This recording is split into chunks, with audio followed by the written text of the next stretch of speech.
Bueno, muy buenos días para todos. Como es todos los lunes, la charla que vamos a ver es de columna y el tema que vamos a tratar hoy es Chiari complejo. Mi nombre es Daniel Alberto Polinar García, residente de neurocirugía de la Universidad de Antioquia.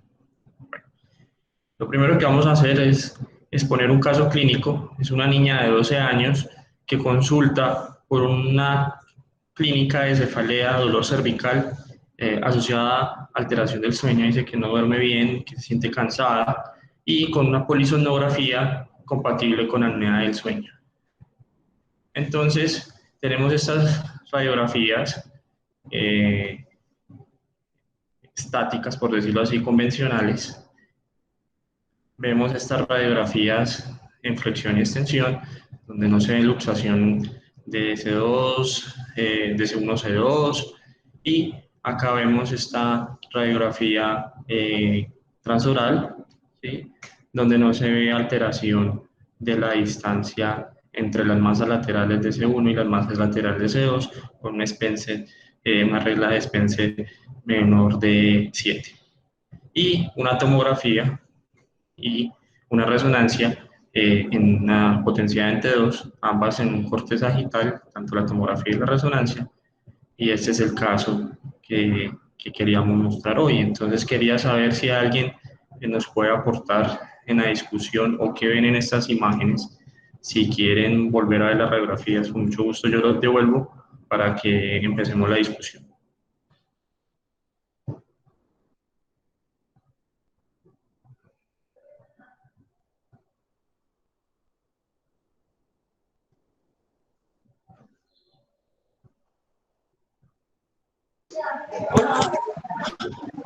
Hola, ¿me escuchan?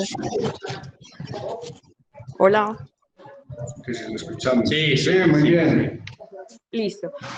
Bueno, entonces, en contexto también del tema pues que teníamos como preparado para hoy y en relación a los síntomas que refiere Daniel que tenía el paciente, entonces, lo primero que llama la atención en esta tomografía en el corte sagital es la retropulsión de la odontoides. Pues obviamente tendríamos que como tomar las medidas iniciales. Aquí en esta tomografía no podemos ver bien como el límite superior del paladar para poder como hacer la línea que nos permitiría saber si hay algo de impaginación basilar. De pronto en la resonancia sí se puede ver ese límite, pero tendría que trazar la línea para poderlo ver. No sé si Daniela ahorita nos la va a mostrar. Y en la resonancia entonces podemos ver como el descenso no solo de las amígdalas cerebelosas, sino también del tallo cerebral, con un foco de mielopatía en lo que correspondería como a esa unión bulbomedular, que puede estar pues también relacionada a esa compresión bulbomedular condicionada por la odontoides. Como te dije, pues como para ver si hay inestabilidad, habría que tomar las medidas, pero inicialmente por el foco, la clínica y la morfología de la odontoides se sugiere.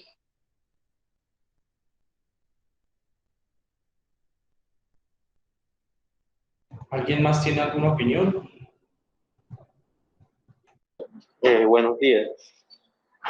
Sí, yo también quería agregar que veo un descenso del OVEX que está más o menos a nivel del diente. Entonces también eso nos configuraría ahí un Chiari y un descenso de las amígdalas que nos daría un Chiari 1.5, ¿no?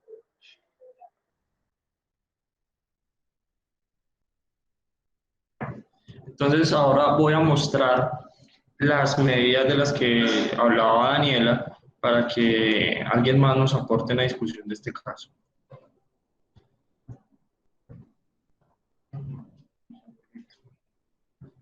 Un segundito que hubo un error acá.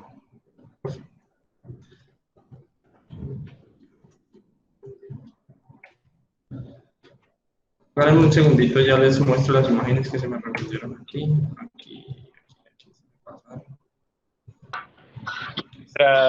Mientras Daniel va ajustando eso, Nachito o Gustavo, pues empecemos con el caso como le llega a uno, ¿cierto? Porque, digamos, ya nos fuimos como muy adelante, pero normalmente es un niño que se queja de cefalea, lo ve el neurólogo le pide una resonancia y entonces el radiólogo reporta un descenso de las amígdalas y te lo manda.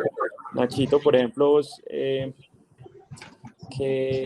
¿cuáles consideras que son pacientes a los que hay que darle importancia a ese Chiari o en los que uno dice, no, sí, efectivamente este dolor de cabeza sí puede ser por el Chiari o hay que tratar el Chiari o el Chiari está involucrado en el cuadro clínico? Porque es muy usual esa interconsulta, ¿cierto? El paciente con cefalea que uno no sabe si corresponde o no a los hallazgos imagenológicos. ¿Cuál es su experiencia o cómo enfocas esos casos?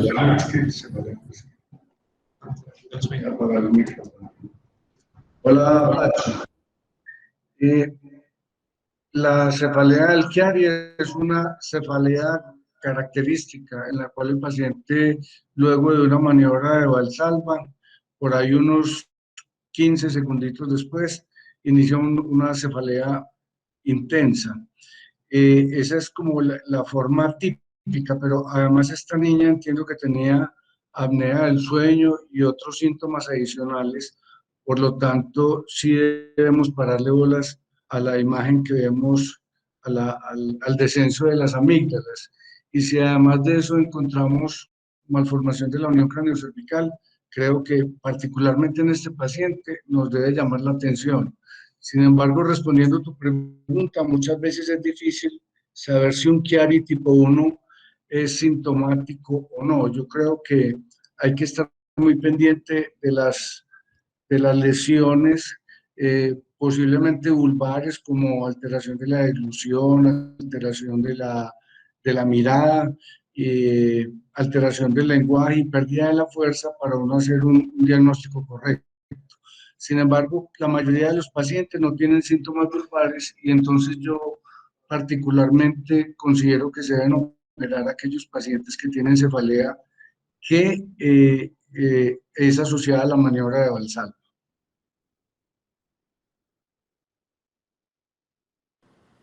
Vale, sí, yo creo que eso es muy importante. No sé si Gustavo tenga antes de avanzar, ahondar Entonces, más en el como tema. se muestran las imágenes, Dani, este es el ángulo clivus cervical, donde vemos un ángulo de 135.7. Esta es la línea de McRae. Nacho, ¿ahí me estás escuchando? Vemos que la odontoide está por debajo de esa línea. Acá tenemos la línea de eso, Chamberlain, ¿sí? Que es del opistion a la parte posterior del paladar duro. Vemos que la odontoide está en ese límite y en esta línea, que es la línea de McGregor, vemos que hay un sobrepaso de la odontoide de esta línea de 2 milímetros. Acá vemos además un descenso de las amígdalas cerebelosas de aproximadamente 23 milímetros y un ángulo de Welker de 136 grados. Esto es para mirar si el paciente tiene o no tiene platibacia. Y por último, acá vemos lo que comentaba Andrés, que hay un descenso del OVEX en relación a esta línea del foramen magno, que puede hablar a favor de Chiari 1.5.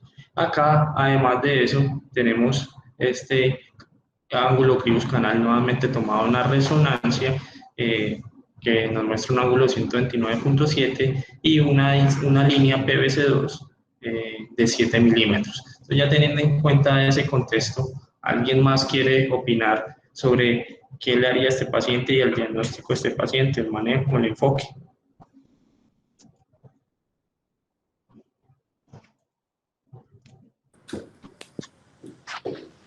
Gustavo, ¿escuchas ahí?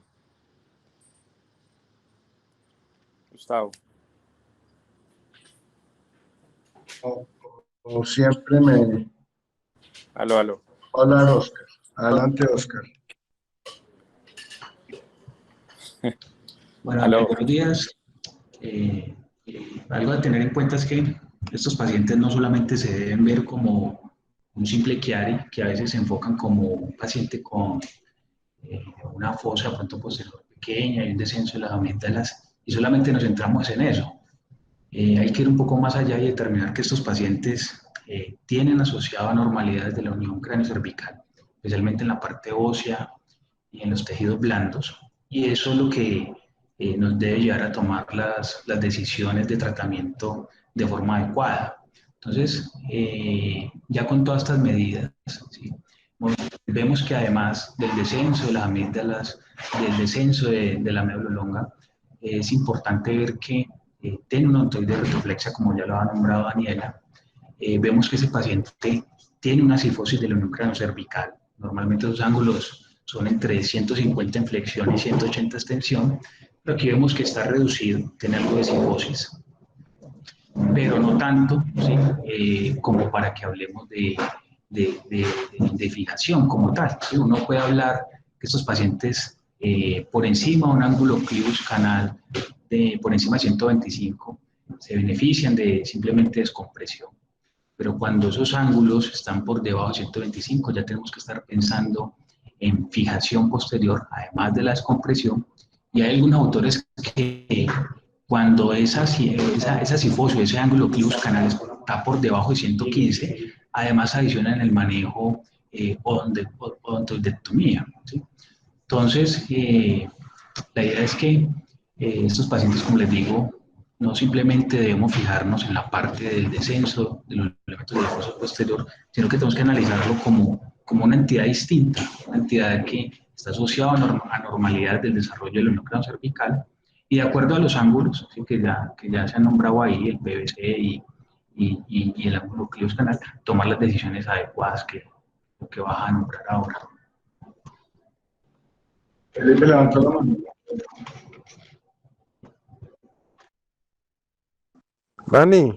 Dani, hola. Yo pienso que con este caso es muy interesante, concuerdo con Oscar. Digamos que dejar de ver todos los pacientes que a simple vista se ven con un Chiari 1, dejarlos de ver simplemente como un Chiari 1, que mira que en la resonancia, digamos que el descenso de las amígdalas está en 23. Hay algunos autores que dicen que cuando el descenso amigdalino es más de 12, siempre pensar en un Chiari 1.5. Concuerdo con Pipe que probablemente el OVEX esté desplazado. Entonces, digamos que hay unos pasos cuando uno está evaluando las imágenes de todo Chiari que los tiene que tener en cuenta para ver si ese paciente con Chiari se beneficia simplemente de una descompresión y ya, o si hay que hacerle, digamos, alguna reducción y estabilización al manejo. Miremos que este caso, digamos que aunque la odontoides si está retroversa, no está más de 9 y el ángulo está en casi 130, o sea, está, digamos, mayor de 125, que es como el punto de corte. O sea, si el ángulo está menor de 125, yo puedo pensar que está cifótico. Entonces yo creo que este paciente, aunque no tiene esos dos factores que son, digamos, los que más se asocian a necesidad de fijación, si no estoy mal, cuando tienen estos dos factores, tienen un riesgo de un 80% de tener fijación. Sí tiene otros factores que nos pueden, digamos, indicar que estamos frente a un Chiari complejo, que sería, uno, la presencia de un Chiari 1.5, y dos, vemos en la resonancia que tiene como una compresión medular. Digamos que son dos de los factores, ya hay que ver que no tenga siringomielia, que no tenga escoliosis asociada. Pero digamos que los puntos que siempre hay que ver cuando estamos frente a un paciente con un Chiari 1, es primero ver si está frente a un 1.5, después ver si tiene invaginación, si está invaginación basilar, que no la tiene. Digamos que si tiene odontoide retroversa, que aunque sí la tiene no es mayor de 9. Después vemos el ángulo y ya después vemos si tiene otros factores como singomielia o escoliosis. Yo creo que esos son los pasos que hay que hacer siempre frente a un paciente con Chiari. Bueno, Nacho, ahí me escuchas. Sí, se te escucha. Muy bien. Bueno, pero es muy importante la discusión que planteó inicialmente Pacho. Pues este paciente ya está pues como muy avanzado en el estudio. Cuando un paciente, como lo dijo Pacho, llega con cefalea, o sea, si lo detecta el neurólogo, lo está manejando y le ven en una resonancia una malformación de Chiari, O sea, ¿qué sigue? O sea, ¿qué sigue para tomar la conducta quirúrgica? O sea, realmente cuál es el abordaje diagnóstico en busca de algún tipo de disfunción, digamos, vulvomedular, para tomar la mejor decisión con este paciente. No sé si de pronto el doctor Eduardo Cortés nos puede comentar cuál es su abordaje diagnóstico, porque es que realmente cuando uno tiene un paciente con chiaricefalea, muy probablemente algunos pacientes pueden no operarse. Sin embargo, si además de la cefalea, que es el hallazgo más prevalente, los pacientes tienen algún signo de disfunción vulvomedular, pues obviamente la indicación quirúrgica se aclara un poco más. Entonces, ¿cuál es el abordaje diagnóstico en esos pacientes, Eduardo, o los demás? Hola, buenos días. Eh, sí, lo que está diciendo Gustavo es realmente lo más importante porque el síntoma que es la cefalea, que es por el que generalmente consultan, cuando uno interroga por los síntomas de disfunción vulvomedular, generalmente están presentes, pero como son tan sutiles, la gente no les pone cuidado. Tan simple como que el niño en las noches tiene periodos de apneas, es roncadorcito que antes no roncaba. Mm, Muchas veces inclusive las mamás se quejan que el niño les ha dicho que tiene hormiguitas en las manos. Entonces son síntomas tan sutiles que a veces pasan desapercibidos y cuando usted empieza a juntar el cuadro de eso más la cefalea, usted ya empieza a armar un cuadro de disfunción vulvomedular, ¿no es cierto? Entonces, cuando usted hace ese interrogatorio de esos síntomas mínimos que, como digo, pueden pasar desapercibidos, pero realmente están, ya usted empieza a pedir los exámenes funcionales para confirmar esa alteración de la unión vulvomedular, esa alteración de la función vulvomedular o de la compresión vulvomedular. Realmente que por el que es compresión. Entonces, usted ya lo enfoca buscando eso precisamente. Entonces, se piden los potenciales somatosensoriales auditivos, los de miembros superiores y la polisomnografía. Cuando usted junta esos tres exámenes, más la imagen, más la clínica, usted básicamente se llena de razones para operar al paciente. Generalmente, el paciente que tiene la cefalea y tiene el Chiari ya tiene 2 de 5 criterios. Y rara vez esos otros tres exámenes le van a salir normal los tres cuando ya tienen imagen y la cefalea. Entonces es un poco más fácil tomar la decisión cuando se logra demostrar con esos exámenes lo que, pues la necesidad de la cirugía. Entonces yo por eso siempre se los pido. Adicional a pedirlos siempre prequirúrgicos para confirmar la compresión vulvomedular, también me sirven de seguimiento en el momento de la descompresión en el postoperatorio. A los 3 meses generalmente esos exámenes que demostraron compresión generalmente ya han mejorado, o sea, todo se ha revertido ya. Entonces es una manera de demostrar que lo que hicimos y la descompresión que se hizo fue lo suficientemente buena porque el paciente mejoró completamente, incluyendo sus exámenes. Entonces ese es el enfoque que siempre les hago yo. Qué bien, Eduardo, muy clara la exposición. Eduardo, ¿al cuánto tiempo después de la descompresión puede revertir la apnea del sueño? ¿Y vos cuánto tiempo les das a los pacientes para revertir la apnea del sueño? Generalmente los exámenes funcionales se deben hacer, lo que se habla es que el examen funcional por compresión debe mejorar en 3 meses. Yo siempre se las pido a los 3 meses. La mayoría de los niños que he operado con la apnea del sueño, a los 3 meses ya la revirtieron. Existe un porcentaje muy bajo que la mantienen, entonces se la repito a los 3 meses adicionales, o sea, 6 meses. Son muy pocos los que me ha tocado esperar hasta el año que hayan mejorado. La mayoría mejoran entre el tercer mes y el sexto mes. Eduardo, pero una pregunta puntual. Si un paciente, este paciente que no tiene un Chiari simple, sino que tiene un Chiari complejo, sí. ¿Cuánto tiempo le das para que se resuelva la apnea del sueño antes de tomar una nueva decisión quirúrgica? Bueno, en esos Chiaris complejos que generalmente van más de la mano es la alteración de la unión craneocervical como tal por una fosa muy pequeña, una fosa posterior muy pequeña que es tanto anterior como posterior y altera mucho la configuración de la articulación como tal.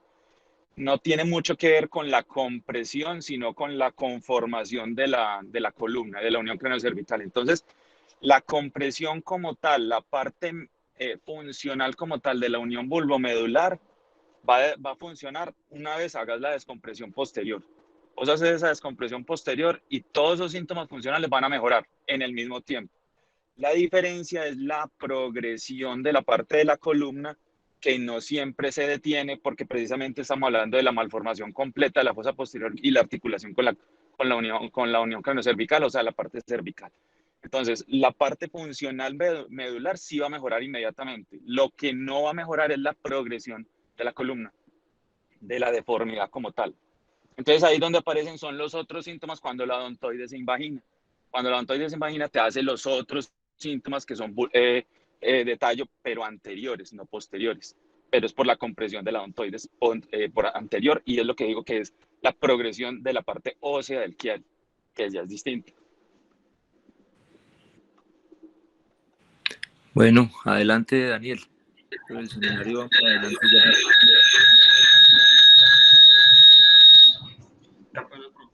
Entonces vamos a empezar con el tema de Chiari. Entonces vamos a hablar de generalidades y tenemos en cuenta que la malformación de Chiari son todas esas afecciones congénitas que se definen por unas anomalías anatómicas de la unión craniovertebral con un compromiso, un desplazamiento hacia inferior de las estructuras cerebelosas. Y partimos del concepto de 5 milímetros de las amígdalas cerebelosas, y de ahí para adelante, de acuerdo a las estructuras que van bajando. Por ejemplo, Chiari, que describió esto en 1891, lo subdividió en 4 grupos. Dice que el Chiari 1 son las amígdalas cerebelosas y la parte inferior del bulbo, mientras que el Chiari 2 ya es la parte baja del cerebelo, desplazamiento del cuarto ventrículo que puede parecer alargado, y generalmente el Chiari 2 está asociado a la espina bífida.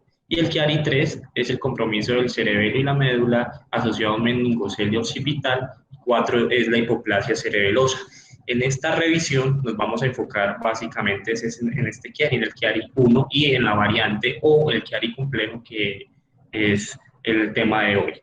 Entonces, en la fisiopatología del Chiari aún no hay una causa definitiva única. Sin embargo, se han propuesto diferentes teorías. Y para este concepto del Chiari complejo nos importan principalmente estas 3: el volumen de la fosa posterior, la inestabilidad craneocervical y los pacientes que tienen craniosinostosis. Entonces, el volumen de la fosa posterior, la teoría comenzó a coger fuerza después de este estudio que hicieron en 1980 en Hannover, en Hamster, donde inducían con vitamina A una fosa posterior pequeña, y después miraban y ellos se dieron cuenta que esos pacientes tenían riesgo de hacer un descenso del contenido de la fosa posterior. Entonces, la mayoría de estos estudios son estimaciones extrapoladas de mediciones lineales de la fosa posterior y por medio de la estereología. Aquí vemos, como en esta imagen, cómo son los parámetros que les voy a explicar más adelante, más o menos cómo se ve la fosa posterior. Entonces, hay una teoría que es la del apiñamiento o amontonamiento de todo el contenido de la fosa posterior en un continente pequeño, lo que va a generar que todo ese contenido esté apretado y se descienda a través del foramen magno, y se puede relacionar, además de eso, a la torsión de ese contenido y la herniación en sí.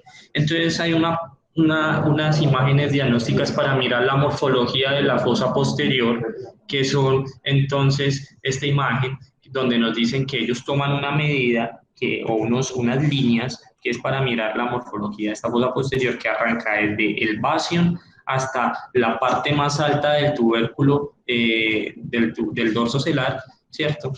De este punto va hasta donde está la vena de Galeno, de la vena de Galeno hasta donde está la tórcula, y de la tórcula al falopistio. Y lo que ellos dicen es que lo normal, la morfología normal de una fosa posterior es que tenga forma de un pentágono con sus lados casi simétricos. La otra teoría, que es la malformación en estabilidad del cráneo vertebral, tenemos conocimiento que está relacionado a un compromiso del espacio disponible de esa fosa posterior, lo que va a generar una hernia del romboencéfalo, y esta puede estar asociada también a otros cambios, como es la invaginación basilar o la asimilación del atlas. Entonces, vemos que también se puede relacionar a hiperlaxitud. Todo esto va a conllevar a una inestabilidad occipitocervical. Incluso en un estudio en el que 550 pacientes con asimilación del Atlas, 38% tenían un Chiari 1. Y el problema de esto es que cuando tiene una asimilación del Atlas, con el crecimiento hay una migración ascendente lenta del axis, un aplanamiento del QS, lo que va a llevar al componente de la invaginación basilar, con un eje craniovertebral más angulado, una invaginación basilar más pronunciada y la presencia de esos síntomas de compresión ventral o anterior del tallo. Vemos la imagen de una asimilación o una hospitalización del Atlas, que son los dos términos que se usan, ¿cierto? Ok, la otra teoría es la craneosinostosis. La craneosinostosis, como sabemos, es el cierre prematuro de las suturas y estamos relacionados a esta patología del Chiari cuando tenemos un cierre prematuro de las suturas lamoideas. Entonces aquí vemos un cráneo en trébol que está relacionado con Chiari hasta en el 100% de los casos, dado que el cierre de esas suturas landoideas es intrauterino, es muy prematuro. Otro síndrome que se puede presentar es el síndrome de Cruzón, donde ustedes ven en estas imágenes como la fosa posterior es verticalizada y pequeña, lo que hace que ese contenido de la fosa posterior se amontone y busque herniarse por el foramen magno. Otros son el síndrome de Pfeiffer y el síndrome de Apert tiene una prevalencia mucho más baja, incluso menos del 2%. Entonces, muchas teorías del Chiari no se trata de que esto realmente es una deformidad de la unión cráneo-cervical que se puede dar por estos tres parámetros: anomalías de la base craneana, alteración de la segmentación de la columna cervical y una fosa posterior o una fosa craneana o base de cráneo pequeña. Entonces tenemos que cuando teníamos anomalías del Atlas es sobre todo cuando tenemos cambios óseos por un defecto en la parte embrionaria del proatlas. Lo que va a llevar también a una inclinación anterior asociada a un clivus corto y una odontoide retroversa. La alteración de los segmentos de la columna cervical se pueden presentar hasta en el 7-11% de los pacientes y pueden reducir, esa asimilación del Atlas puede reducir el tamaño del foramen magno hasta en un 25%. Y cuando tenemos una fosa posterior o pequeña, pues está muy relacionado que tengan estos pacientes que hay. Entonces, dentro de esta fisiopatología tenemos la hipoplasia probantal, lo que va a llevar que va a haber una hipoplasia del clivus y los cóndilos occipitales, ¿sí? Entonces, lo que va a presentarse cuando tenemos cóndilos hipoplásicos es que la odontoides va a estar alta en relación al tallo cerebral, pero realmente lo que pasa es que el cráneo está más bajo. Cuando tenemos un oficio no involucrado, entonces la cabeza se va a ir hacia adelante, lo que va a hacer que el tallo cerebral se vaya hacia adelante y vamos a tener la imagen adicional de una odontoides retroversa o retroflejada asociada a un clivus corto, lo que va a llevar a que el foramen magno es oblicuo, es pequeño y además de eso cruza el tallo cuando sabemos que lo normal es que el foramen magno esté por debajo del tallo. Entonces, cuando teníamos el paciente con Chiari 1, esta teoría del Chiari complejo lleva más o menos unos 20 a 25 años de descripción en la literatura. Partíamos de que casi todos los pacientes con Chiari 1 que son sintomáticos pueden tratarse satisfactoriamente con una descompresión de la fosa posterior convencional. Sin embargo, algunos de esos pacientes no presentaban mejoría después de la descompresión e incluso podían progresar con sus síntomas a lo largo del tiempo. Entonces, se comenzó a evidenciar que un pequeño subconjunto de pacientes que tendrían evidencia radiográfica y clínica de inestabilidad de la unión craneovertebral en la presentación inicial requerirían estabilización para aliviar esos síntomas.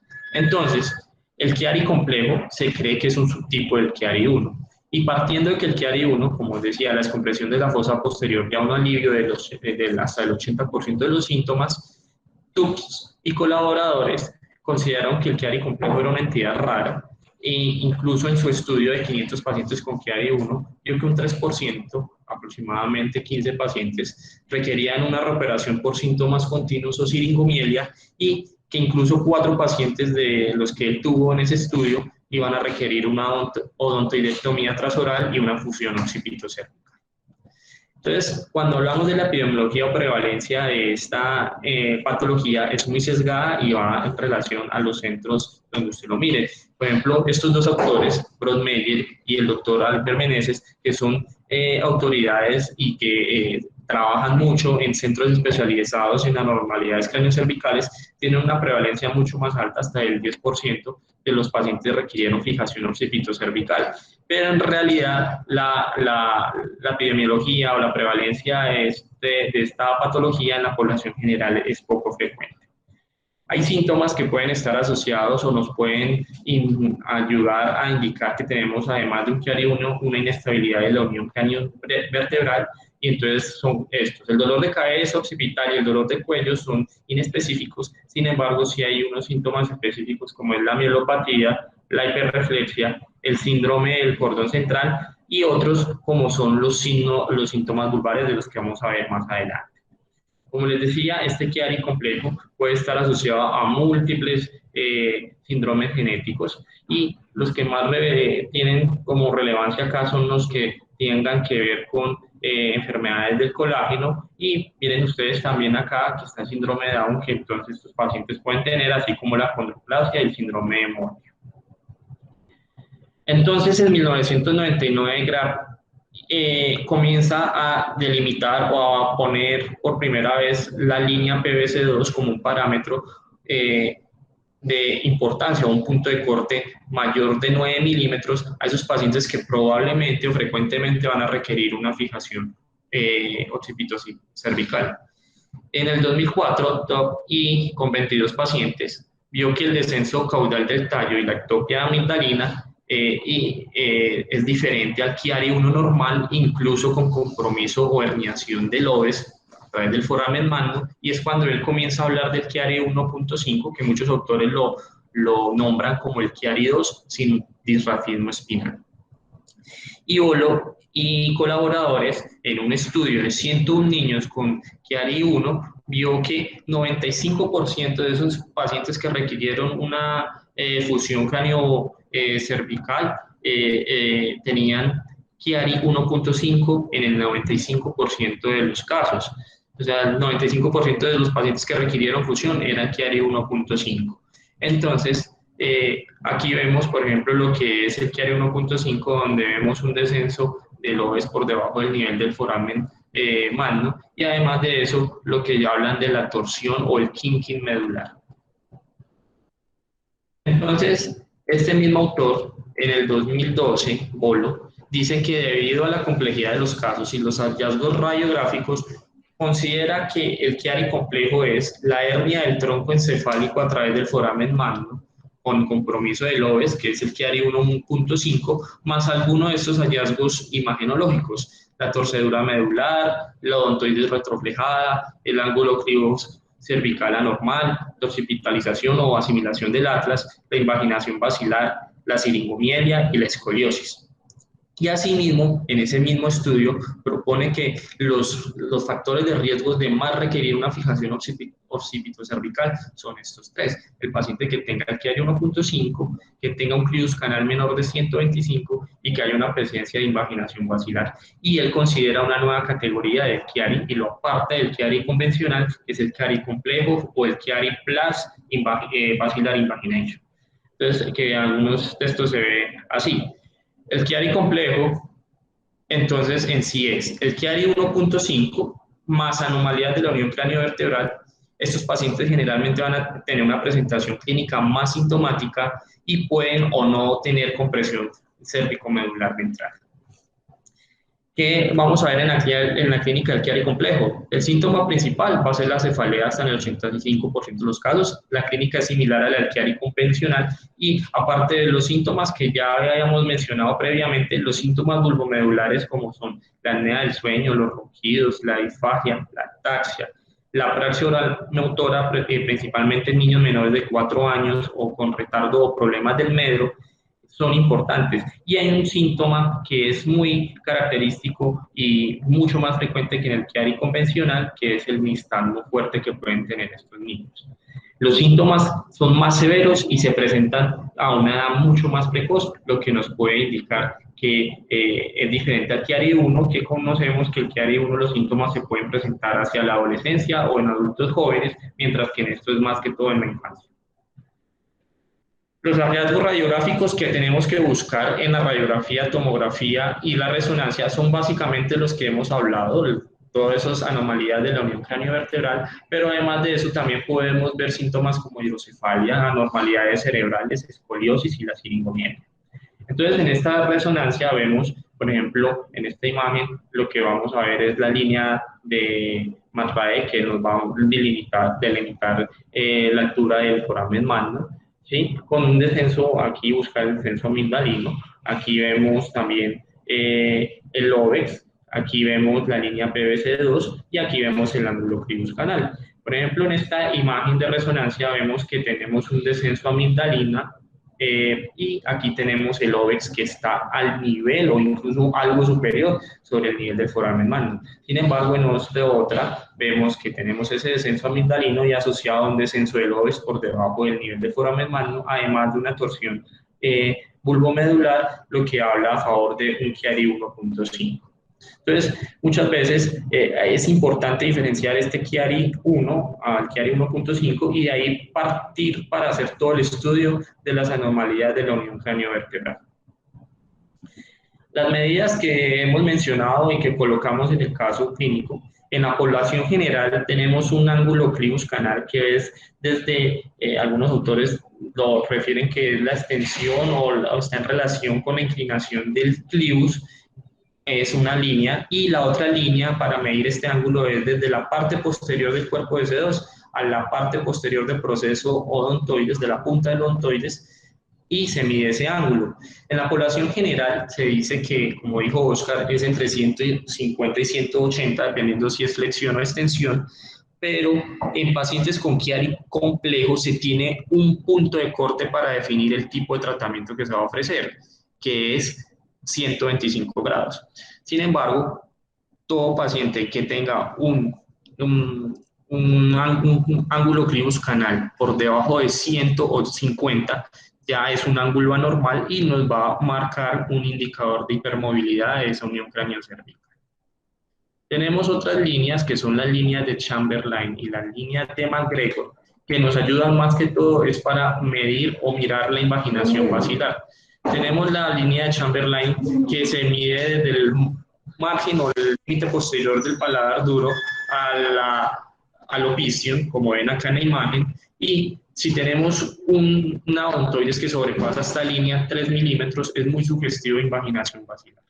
La otra línea, que es una modificación es parecida, que la línea de McGregor, va desde esta parte posterior del paladar duro hasta la parte más baja de la escama del occipital y tiene una medida, si tiene una medida por encima de 4.5 milímetros de la odontoides, hablamos a favor de la invaginación basilar.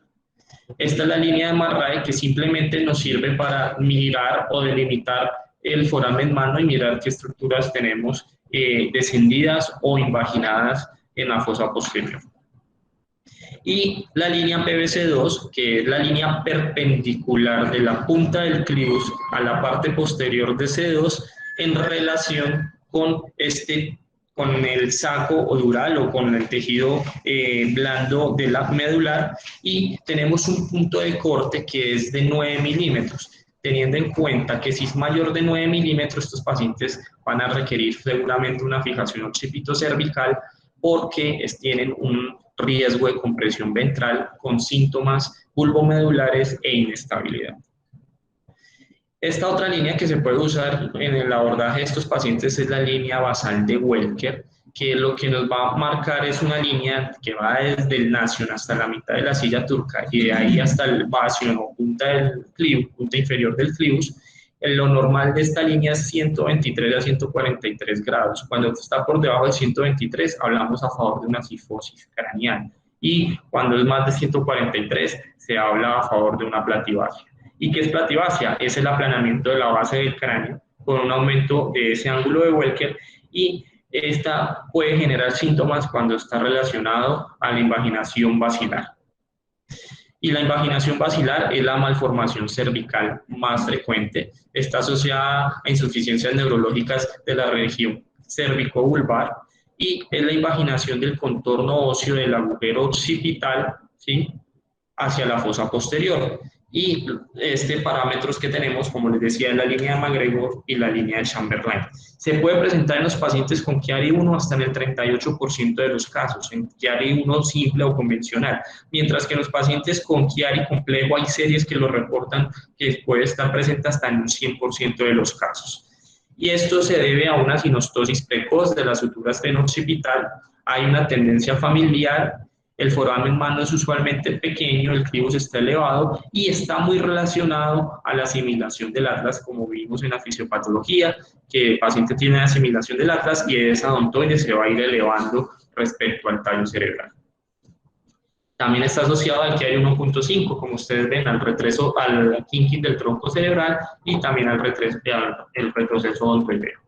Como hablaba el doctor Cortés, dentro del escenario diagnóstico tenemos otras herramientas, como es la polisomnografía, los potenciales evocados auditivos y además de eso la electromiografía de los miembros superiores. Entonces, en este artículo que es publicado en el 2015, este autor Brodmeyer, que es uno de los que más ha escrito sobre este tema de Chiari complejo, nos da como un enfoque del tratamiento, del manejo y cómo debemos abordar estos pacientes. Lo primero que él dice es que hay que hacer una integración clínica radiológica y definir si el paciente es quirúrgico. Entonces hay que hacerse unas preguntas.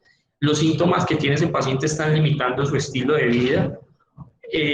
Si es un hallazgo incidental, o sea, el paciente solamente viene por un paro de cefalea o se hizo un estudio por cualquier otra cosa, pero lo que hay que preguntarse en ese caso es si tiene hallazgos radiológicos suficientes que apoyen un procedimiento quirúrgico.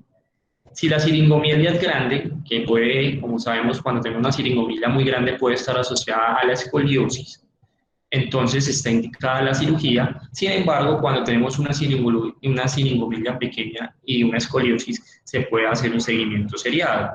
El otro paso es la evaluación radiológica, que debe ser secuencial, o sea, llevar un orden y estratificar el riesgo que puede tener estos pacientes. Entonces, lo primero que hay que ver es, este paciente tiene Chiari 1.5, que es el descenso del tallo y que puede estar asociado a una torsión del tallo. La otra pregunta es, ¿tiene invaginación basilar? Recordar que la invaginación basilar es frecuente, pero no siempre está presente y puede apoyar el riesgo o apoyar o soportar o aumentar el riesgo de requerir una fijación occipito-cervical, pero no es una razón primaria para ofrecer cirugía. Y lo otro que nos tenemos que preguntar es la asimilación de latas, porque probablemente ese paciente va a aumentar esa invaginación basilar. Después de eso, el segundo paso es mirar si tenga una retroflexión de la odontoides o una osifosis cráneo-cervical, y que eso nos va a indicar una necesidad de la función occipito-cervical. ¿Cómo lo hacemos? Con la línea PVC2 y el ángulo clivus canal. Si tenemos una línea PVC2 mayor de 9 milímetros, hablamos a favor de una odontoide retroflejada. Mientras, si tenemos un ángulo clivus canal o clivus cervical menor de 125 grados, habla a favor de una cifosis craniocervical, y estos pacientes que tengan estos dos parámetros tienen alto riesgo de requerir una fusión occipito-cervical. Hay otro escenario en los cuales los pacientes con Chiari complejo se les hace una descompresión de fosa posterior únicamente y pueden fallar. Y esa falla puede darse porque el paciente se le hace una liberación de la banda de tensión posterior, lo que va a generar que esté más hipermóvil esa columna, va a haber un asentamiento craniocervical progresivo con una cifosis, no va a haber recuperación de los síntomas y va a haber una estabilización craniocervical que va a ser necesaria en estos pacientes e incluso con reducción de la odontoides y en casos más severos retirar la odontoides para aliviar los síntomas de la compresión vulvar y medular. Entonces, además de eso, tenemos que tener claro, valga la redundancia, que estos pacientes que tienen asociado también una escoliosis pueden llegar a progresar en el tiempo. Entonces, en este estudio se quiso determinar los efectos de la descompresión suboccipital y la duroplastia en la progresión de la curva a lo largo del tiempo. Fueron 22 pacientes y este autor, que es el mismo Brodmeyer, nos dice que los niños menores de 10 años y que tengan una curva escoliótica pequeña asociada a un Chiari se benefician solamente de la descompresión. Sin embargo, esos pacientes que sean mayores de 10 años y que tengan unas curvas mayores de 40 grados, dicen que la sola descompresión no es beneficioso y la curva puede progresar y requerir fusión hasta en un 72% que él mostró en ese estudio que realizó. Este otro artículo, que es más reciente, que es del 2018, pero tiene al mismo autor, él nos dice, él quiso revisar nuevamente los factores que están relacionados con la malformación de Chiari asociada a la escoliosis y mirar qué factores están relacionados con el comportamiento de esa curva escoliótica a largo plazo. Fueron 23 pacientes que tenían Chiari 1 más escoliosis y él demostró en este estudio más reciente que la duración del efecto de la descompresión posterior sola y el comportamiento de la curva realmente es pobre, es temporal, pero los pacientes tienden a progresar en la deformidad y en la presencia de los síntomas hasta en un 30% de los pacientes de este estudio. Y los factores que él resume como de progresión son los mismos que hablamos para indicar una cirugía de fijación en el Chiari, que son la línea PVC2 mayor de 9 milímetros y el ángulo clivus canal bajo, que incluso él vio en su estudio que era un factor independiente para requerir una fusión toracolumbar en los pacientes con esclerosis. Y claramente tener una curva más grande, un ángulo de corte elevado, también es un factor de riesgo.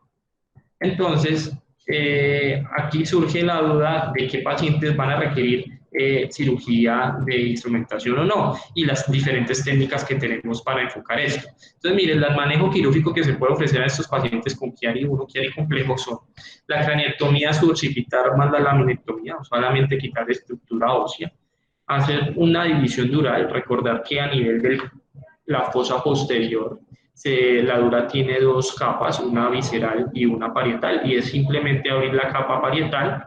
La otra técnica es la durotomía completa, con o sin duroplastia, la coagulación de las amígdalas, la reducción de la odontoides, la resección de la odontoides ya sea endoscópica o trasoral y la fijación occipitocervical. Entonces, tenemos diferentes escenarios o diferentes barreras para el manejo de estos pacientes. Tenemos el hueso, o estructuras más bien, donde podemos hacer simplemente una aumentación del foramen magno o quitar el arco también de C1, una completa aumentación de la fosa posterior. Respecto a la dura madre, podemos abrir la dura madre sin duroplastia o con duroplastia, y miren, podemos usar aloinjerto, autoinjerto o injertos sintéticos.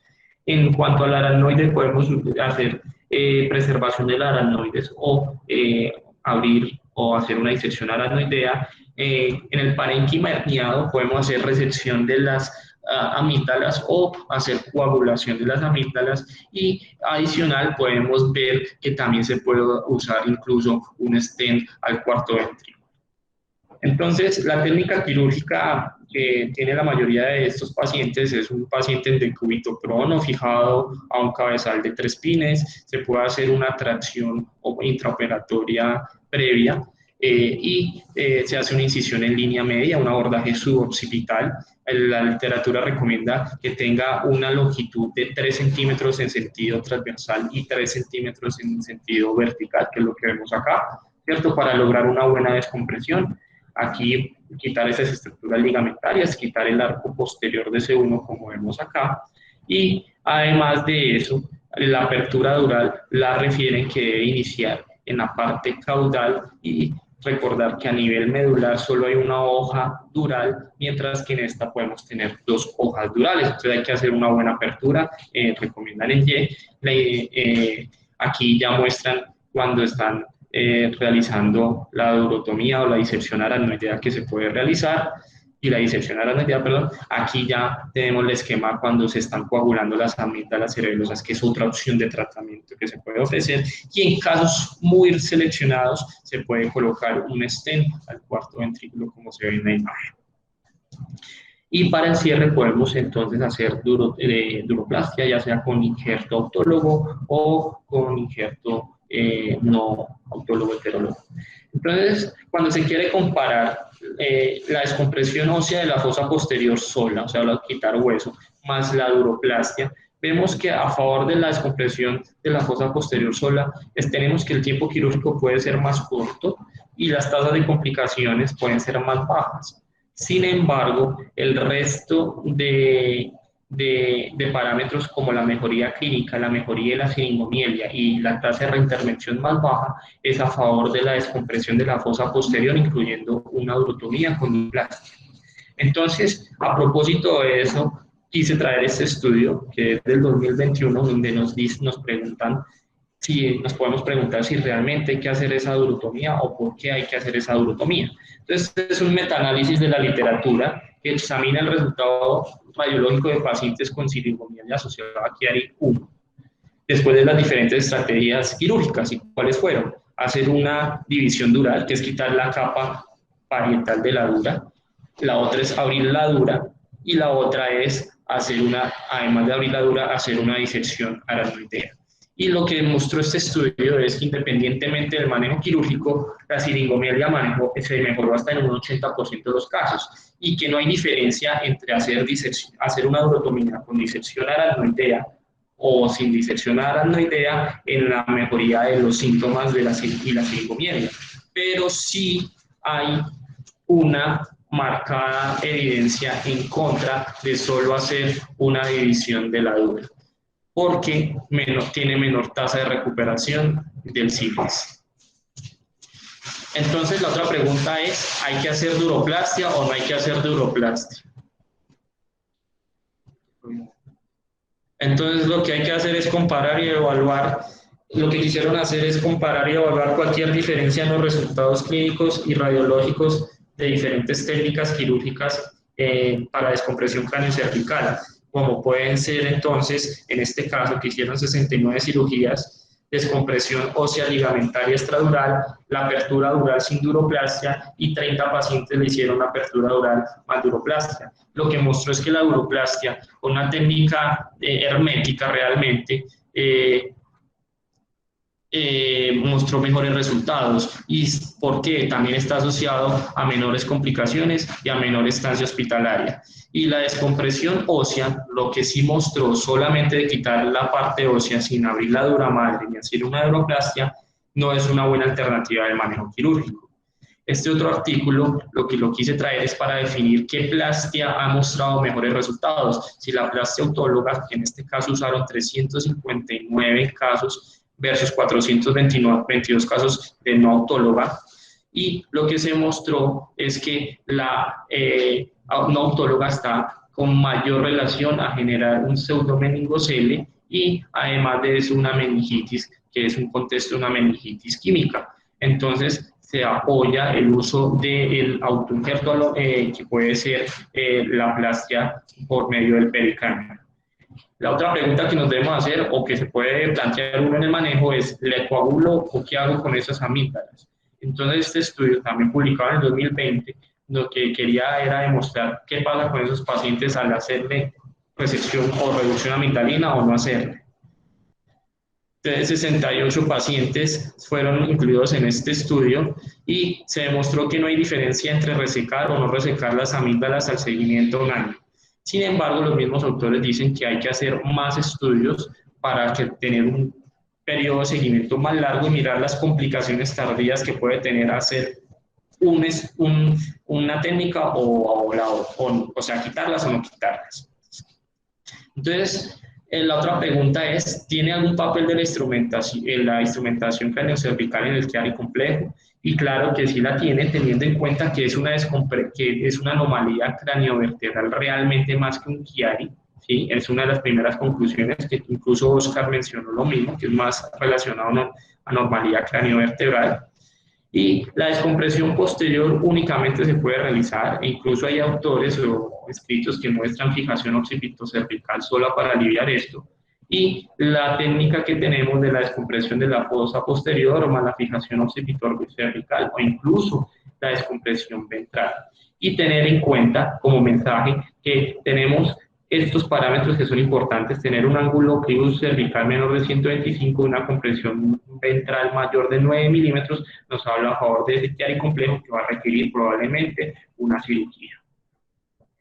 La otra pregunta ya en el quirófano es, ¿le hacemos tracción preoperatoria o no le hacemos tracción preoperatoria? Entonces, la importancia de hacer la tracción es que disminuye el riesgo de requerir una descompresión anterior. Si esa inestabilidad se puede reducir con una tracción. Como la población que más tiene esta patología es niños, se inicia con 3 a 4 libras de tracción y hace un aumento gradual hasta de 7 a 10 libras si es necesario, o algunos autores dicen que se puede hacer de 10% del peso del niño o incluso hasta el 15% del peso del niño en los casos más extremos. Si no se hace una reducción, si no hay reducción, este paciente va a requerir una descompresión vía anterior. Y aquí este cuadro que les tengo es simplemente para mostrar más o menos un parámetro de los números de pines y la carga que deben tener en libras según el grupo de edad de estos pacientes. Aquí vemos un paciente que tenía una compresión a nivel occipito cervical o bulbomedular y le realizan una tracción con una posterior fijación con un buen resultado postquirúrgico. Entonces, ya hay pacientes que a pesar de la descompresión y de la descompresión suboccipital, la urotomía, uroplastia y todo el manejo que hemos hablado, incluso una fijación occipito-cervical, no van a tener mejoría clínica o pueden progresar incluso y van a requerir una odontoidectomía. Entonces, algunos autores, como el doctor Meneses, dicen que la odontoidectomía está indicada ya cuando tenemos un ángulo clivus-canal mucho más bajo, que es menor de 115 grados, porque va a mostrar que esa odontoides va a estar muy retroflejada y va a hacer una compresión bulbomedular mucho mayor. Cuando tengamos síntomas claros de compresión bulbomedular y cuando tengamos falla de un tratamiento inicial vía posterior. Entonces, en este estudio, por ejemplo, ellos muestran un paciente que se le hizo una odontoidectomía, ¿cierto? Después de que se le haya hecho una fusión C1-C2, el paciente tuvo una mejoría inmediata, pero el deterioro progresivo fue a lo largo del tiempo, por lo cual requirió una odontoidectomía. Lo que ellos proponen en este estudio es que la fusión o la vía posterior puede ser una alternativa con una mejoría neurológica. Sin embargo, en esos pacientes que tengan una malformación craneocervical muy compleja, puede ser útil como alternativa la odontoidectomía. Y muestran en este caso un paciente con una invaginación basilar de 11 milímetros. Además de eso, muestran aquí el posoperatorio de la fijación C1-C2. Sin embargo, en la resonancia el paciente todavía tenía compresión medular, como se ve acá, medular, y lo llevan a una odontoidectomía, con lo que se alivia de los síntomas y se logra una descompresión de estas estructuras a nivel del foramen mano y bulbomedular. Entonces, la técnica de la odontoidectomía, como ven ustedes, en este caso tenemos un paciente con una invaginación basilar, con un descenso de las amígdalas cerebelosas, y lo que se hace, además de una odontoide retroflejada, es hacer una disección del paladar, con una orden transoral, es hacer una disección del paladar blando. Vemos acá cada uno de los bordes del paladar blando que están agarrados con estas suturas. Entramos a la pared posterior de la faringe por medio de una coagulación cuidadosa de la mucosa, llegamos hasta la estructura muscular y hacemos disección de esos músculos disección de los músculos, longus collis y longus capitis, y posteriormente encontramos ya la estructura ósea y comenzamos con un fresado del arco anterior de C1 y de la punta de la odontoides. Como ven ustedes ya en esta imagen, se retira la punta de la odontoides, se hace un cierre por planos de las diferentes estructuras, tanto muscular, de la pared posterior de la faringe y del paladar blando con suturas orbilio tipo vitril, y aquí nos muestran ya la resolución de la disminución de la compresión que tenía este paciente en la resonancia por esta técnica de odontoidectomía, además de un ascenso de las amígdalas cerebelosas, y en este TAC con reconstrucción 3D ya nos quieren mostrar es cómo quedó la punta de la odontoides resecada. Entonces, ya para terminar, tenemos este algoritmo que nos propone en sí, o nos resume en sí toda la charla que vimos hoy, que es cuando tenemos un Chiari simple, el paciente debe ir a una descompresión suboccipital con o sin duroplastia, ya vimos que la evidencia habla a favor de hacer la duroplastia, y una laminectomía de F1. Sin embargo, cuando tenemos un paciente con un Chiari complejo, lo primero que debemos mirar es cómo está esa línea PVC2. Si está por menor de 9 milímetros y además de eso tenemos un ángulo cribus canal menor de 125 grados, el paciente probablemente va a tener un riesgo de fusión, de cirugía de refusión en un 13%, que se considera bajo, por lo cual se le da el chance de un abordaje inicial con la descompresión suboccipital o el tratamiento convencional del Chiari. Si tiene un ángulo mayor de 125, la tasa de fusión va a ser todavía más baja y va a ser de 1.7%, lo que apoya el manejo convencional.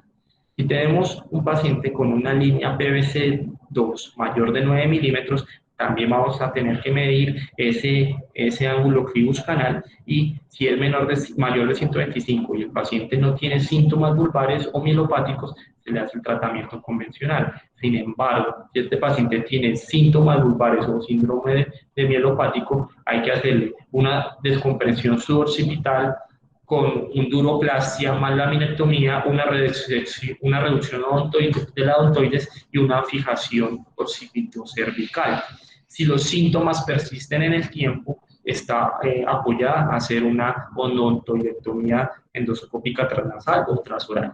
Y sin duda, el paciente que tenga un PVC2 mayor de 9 y un ángulo menor de 125 es un paciente que seguramente va a tener síntomas vulvares y de mielopatía, va a requerir fusión en el 83.3% de los casos, y el tratamiento de entrada debe hacer la fijación occipitocervical con la descompresión de la fosa posterior. Y si los síntomas persisten, está la alternativa de hacer la odontoidectomía. Bueno, entonces, ya para el caso que presentamos, acá mostramos que en la tomografía el paciente tenía un ángulo cribus canal de 135.7, lo que nos marca está por encima de 125. Aquí vemos la línea Marrae, que marca el foramen magno, que no vemos un compromiso de la odontoide sobrepasando esta línea, lo que no nos apoya el concepto de invaginación basilar. La línea de Chamberlain, que es esta, nos muestra que la punta de la odontoide está en el límite de esta línea, no nos apoya invaginación basilar. Y aquí también tenemos la línea de MacGregor, que tiene un sobrepaso de 2 milímetros, recordar, como dijimos en la charla, que es cuando sea mayor de 4.5, que se considera invaginación basilar.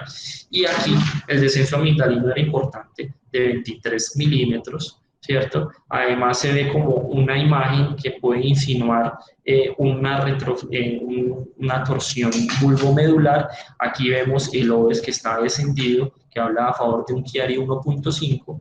El ángulo de Welker está en 136.8, o sea, no tenemos plativacia ni cifosis craneal, está entre los parámetros normales.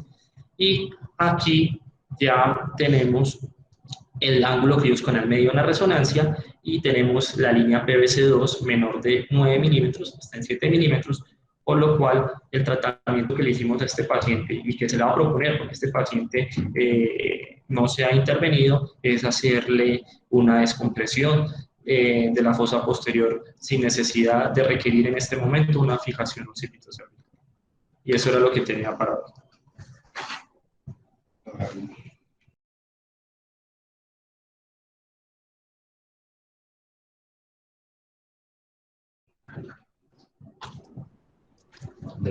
Muchas gracias, Daniel. Mi pregunta es la siguiente: si tenemos un paciente con un Chiari 1.5 y un ángulo cribus canal menor de 125 y está asintomático, ¿lo debemos operar, Daniel, o más bien esperar, hacer la descompresión y esperar para hacer la fusión, o consideras que de una vez lo debemos operar?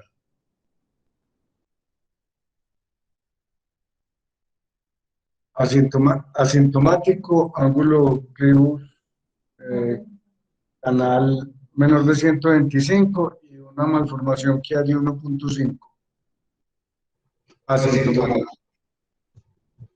Profe, pues ese paciente, según lo que muestra el algoritmo, ese paciente que no tiene síntomas severos vulvares, ¿cierto? Que usted me dice que es asintomático, pero si ya tenemos un hallazgo de un Chiari con un ángulo menor de 125, probablemente ese paciente se requiere una cirugía de descompresión suborbital, porque el riesgo que puede presentar es que como estos niños están en crecimiento, esa inestabilidad progrese aún más, haya más compresión. Gracias, Daniel. Yo no tengo más preguntas. Si me la dejan hacer. Gustavo, ¿algún Adelante, comentario? Felipe. Hay muchas Adelante, manos Felipe. levantadas. Hablo ya. Juan Felipe, adelante. Profe, la pregunta que tengo es más que todo como para el profe Gustavo. Sería, ¿cuándo tornillo pedicular y cuándo tornillo a la pars de C2?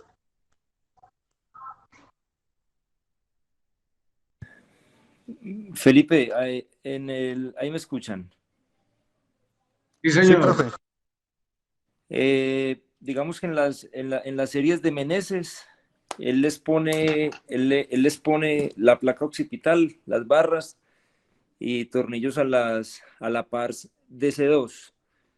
Sin embargo, pues digamos que con el conocimiento anatómico reciente de la unión occipito-cervical, obviamente es más estable poner un tornillo pedicular en C2. Entonces, en la medida de lo posible, y obviamente digamos que si las restricciones anatómicas del paciente lo permiten, el tornillo pedicular en C2 funciona bien. Sin embargo, pues, lo que te dije, o sea, lo que hablan, lo que ellos describían siempre a tornillos en la pars, pero en el pedículo funcionan muy bien. Yo tengo una pregunta o un comentario, y es que en estos pacientes, o una pregunta para Daniel, cuando hablan de progresión de la inestabilidad, ¿a qué se refieren? O sea, ¿uno cómo cuantifica la progresión de la inestabilidad occipito-cervical en un paciente que únicamente se descomprime sin fusión?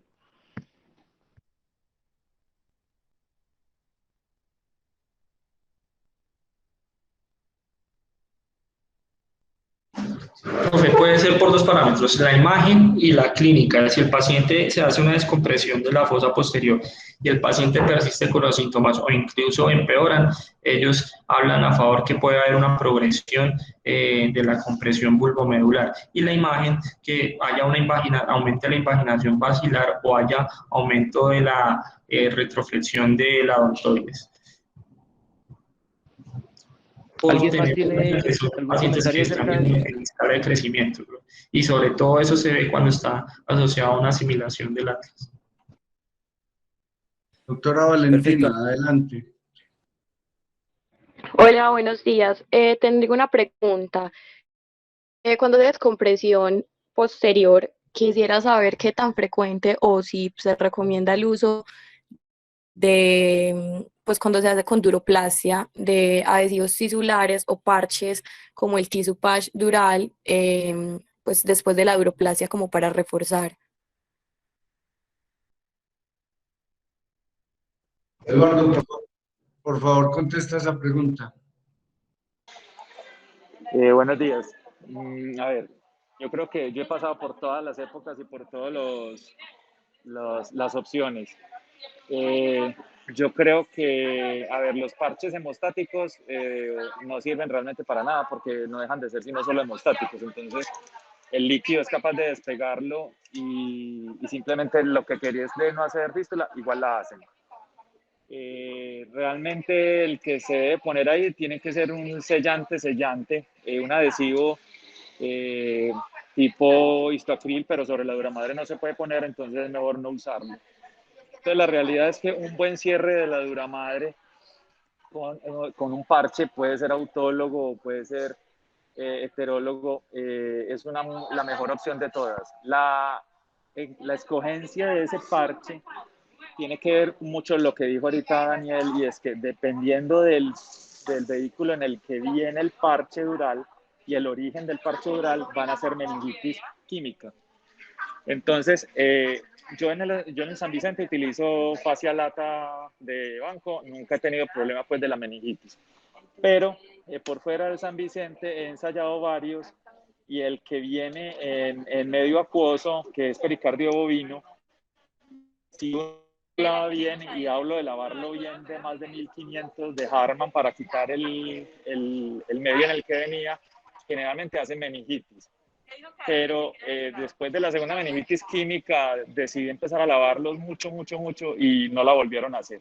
Pero igual ya por fuera también se consigue la fascia lata de banco, entonces no hay problema. Yo en general todo lo cierro con fascia lata humana de banco y con un buen cierre y no necesita nada más, no sentiste.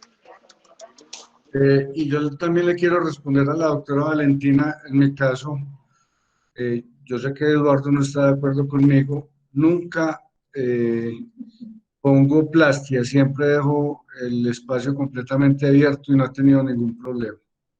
Creo que la fístula se hace más fácil tratando de hacer un cierre hermético que dejando un orificio grande.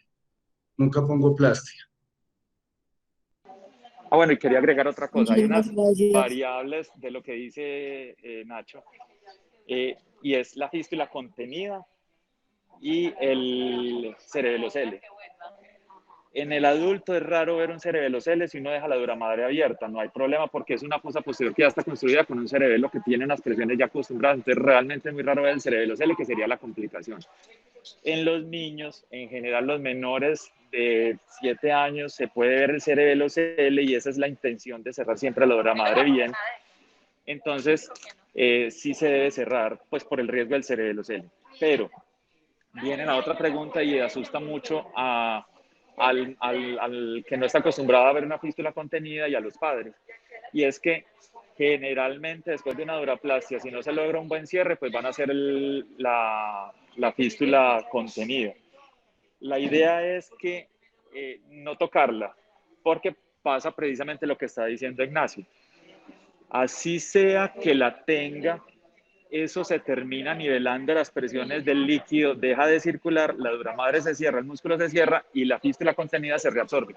En 3 meses está resuelta sin hacerle nada. Entonces, a la fístula contenida realmente tampoco hay que hacerle nada, esa se resuelve solita. Hay que explicarle a la familia que no se asusten, que no pasa nada, que lo dejen tranquilo, que lo importante es que no salga líquido por la herida. Pero en 3 meses, no he visto una que me dure más de 3 meses, se cierra solita. Al cerrar los planos, la fístula se resuelve sola, sin ningún problema.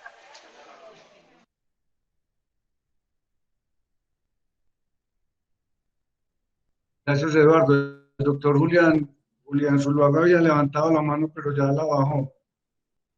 Julián, No, profesor, adelante. aquí estoy. Lo que pasa es que para definir asintomático en esos pacientes con el ángulo menor de 125 habría que tener todas las pruebas completamente negativas, los potenciales auditivos, los potenciales somatosensoriales, la polisomnografía. Entonces ahí en ese caso es cuando realmente se podría decir, obsérvelo con alto riesgo de que se vuelva asintomático, ¿sí? Porque ya un ángulo de menor de 125, todos van a tener, pues la gran mayoría van a terminar sintomáticos. Pero entonces, para poder decir asintomático lo va a seguir, tiene que tener todas las pruebas negativas. No solamente la clínica, porque hay síntomas tan imperceptibles, pero que tienen los potenciales afectados. Gracias, Juli.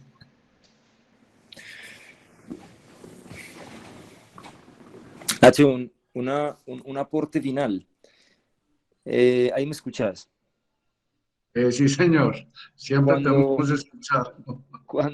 cuando ahorita yo le preguntaba a Daniel que a qué se refiere inestabilidad en un paciente que se opera de un Chiari complejo, o sea, cómo se determina si el paciente sigue inestable o no. Casi nunca las variables son imagenológicas. O sea, es poco probable que un paciente que no tenga, digamos, una malformación, pues, digamos, muy grave de la unión occipitocervical, es raro que el paciente haga, por ejemplo, una invaginación basilar. O inclusive es raro que la retroflexión odontoidea progrese. Pero lo que sí se sabe es que esos pacientes pueden ser más hipermóviles y por lo tanto, digamos que el ángulo clivus-canal empeore más en flexión que antes de la descompresión. Entonces, muchas veces las variables de inestabilidad no son radiológicas, sino fisiológicas. Y ahí era cuando me parecía importante lo que dijo inicialmente Eduardo del seguimiento de los pacientes. Y yo creo que es muy importante involucrar a los neurólogos clínicos en el seguimiento de los niños que uno opera con un Chiari, y con más razón con un Chiari complejo. Y se le ha dado recientemente mucha importancia a la polisomnografía. Por eso es que decía Eduardo que a los pacientes hay que hacerles una polisomnografía prequirúrgica, 6 semanas antes de la cirugía lo recomiendan, y hacerles el seguimiento. Porque la idea es tratar de establecer que realmente las variables de la polisomnografía sí empiecen a mejorar. Porque si no empiezan a mejorar o inclusive empeoran, eso es un criterio de inestabilidad occipitocervical y los pacientes pueden necesitar fusión occipitocervical tardía. Hay gente que espera, dicen que hasta 15 meses, o sea, hasta 15 meses después se pueden mejorar las variables de la polisomnografía. Obviamente, la apnea del sueño hay que tratarla, porque Eduardo pues nos pudiera explicar un poco más, pero los pacientes con apnea del sueño son pacientes que tienen un desempeño cognitivo muy malo y el pronóstico, digamos, cognitivo también se deteriora. Entonces hay que, digamos, abrir el ojo con eso y tratar de establecer cuáles son las variables fisiológicas de inestabilidad, no tanto las variables imagenológicas.